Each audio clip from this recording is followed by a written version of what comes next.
J'ai dans mon sac 45 trous.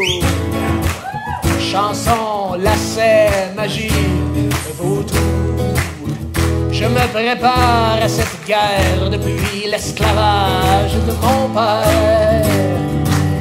Mes généraux sont des rivières et mon état-major, le vent, oui, mais c'est lui qui me tient au courant des mauvais coups qu'on va me faire.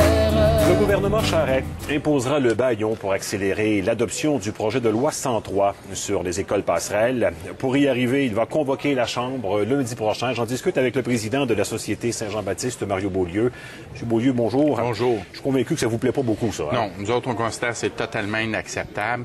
Passer une loi comme ça qui touche au cœur de la loi 101 avec le bâillon, normalement, quand on veut bouger là, sur quelque chose qui va être crucial pour l'avenir du français au Québec, ça prendrait l'unanimité de l'Assemblée nationale, comme il y a eu pour la loi 104. Bon, je vous réponds à ça, ce que disait la ministre Christine Saint-Pierre un peu plus tôt. Ce qu'elle disait devant les micros qui étaient placés à ce moment-là devant elle, c'est que finalement, il n'y a rien à faire avec le Parti québécois, qu'on ne veut pas négocier et que par conséquent, elle n'a pas d'autre choix que d'aller dans ce sens-là. Mais je pense qu'eux autres non plus veulent pas négocier. Là. Depuis, avant même la commission parlementaire, on nous disait qu'il n'était pas question d'appliquer la loi 101 aux écoles privées non subventionnées. Il y avait vraiment... Alors, pourquoi faire une commission parlementaire si le gouvernement ne veut pas bouger? Il y a un grand nombre d'organismes de la société civile. Là, on est rendu à plus que 35 organismes dans la coalition qui disent que c'est crucial pour le français. En fait, la loi 104, c'était la solution privilégiée. Le but, c'était pas on n'a rien contre l'école privée. C'était de s'assurer qu'on ne se serve pas de l'école privée pour contourner la loi 101.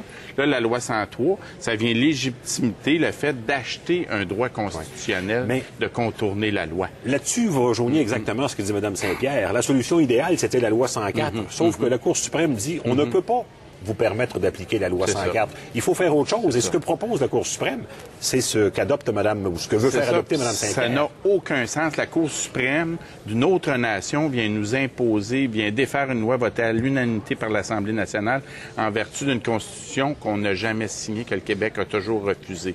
Même André Pratt, avant ce jugement-là, disait que si la Cour suprême invalide la loi 104, la solution qui nous reste à envisager, c'est d'appliquer la loi 101 aux écoles privées non subventionnées. Il n'y a rien de radical là-dedans. Les écoles privées, déjà, sont soumises à des régimes pédagogiques, à des règlements.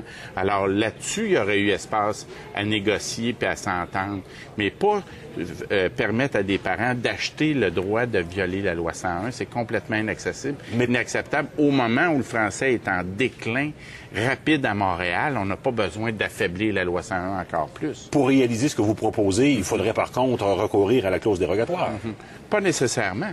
Il aurait très bien pu appliquer la loi 101 aux écoles privées non subventionnées, puis à ce moment-là, voir venir. Nous, on considère qu'on ne peut pas jouer comme ça avec l'avenir du français. C'était mieux d'utiliser dès le départ la clause dérogatoire, mais on a différents partenaires qui proposaient d'autres choses. Alors, nous autres, on pense que la clause dérogatoire aurait pu être utilisée si nécessaire. Et là, moi, je pense que depuis une vingtaine d'années, on subit recul sur recul. Il y a des affaiblissements de la loi 101. Là, c'est la goutte d'eau qui fait déborder le vase.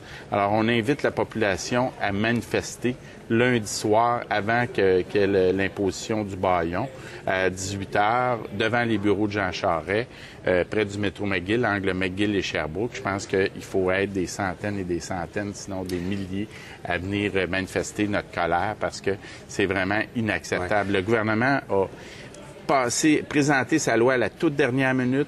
Elle nous a obligés à faire des travaux pendant l'été. Ça a été fait vraiment là, à la va comme je te pousse. Mais là, il y a quand même urgence, parce que c'est la Cour suprême elle-même qui a fixé la date butoir du 22 octobre. C'est ça, mais c'est le gouvernement libéral qui nous a mis dans cette position-là. Pourquoi ils n'ont pas présenté leur projet de loi il y a 6 mois? Ça fait plus d'1 an que la Cour suprême a donné sa réponse, a fixé ce délai-là. Alors moi, je pense que c'est vraiment le gouvernement libéral qui essaie de nous pousser encore, de nous imposer à se plier devant la Cour suprême et on ne peut pas reculer indéfiniment sur le français. Là. On est rendu là, sur le point de perdre Montréal. Là. On est devenu minoritaire. Les francophones de langue maternelle, de langue d'usage à la maison, c'est en déclin très rapide.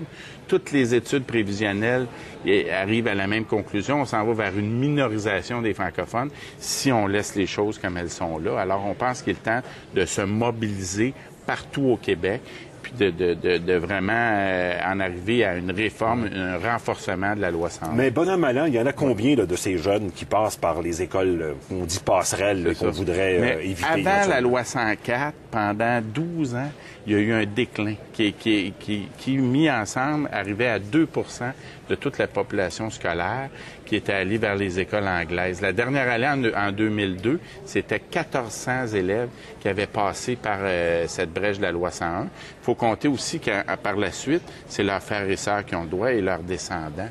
Alors, nous autres, on il y a quand même pas toute une série de critères qu'impose le ministre Saint-Pierre aussi. C'est pas suffisant encore? C'est complètement nébuleux. Puis ces critères-là sont même pas dans la loi, sont dans le règlement. Alors, on va pouvoir modifier les critères qui décident de l'accès à l'école anglaise simplement par voie de règlement à l'avenir.